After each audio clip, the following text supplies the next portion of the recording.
Liekö tuo pohjatuulitus vai mikähän tuo räppänä on tuo putki mikä tullut jäniksen takana.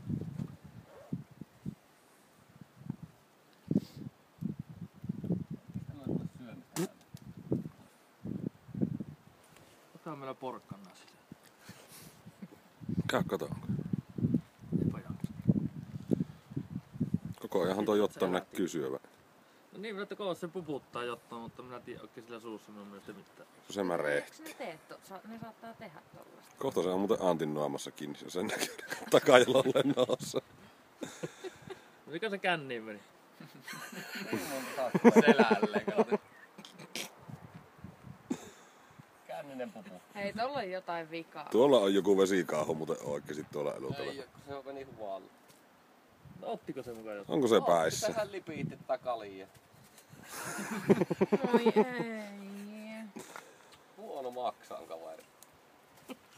Hei, nyt se saattaa oikeesti hyökätä.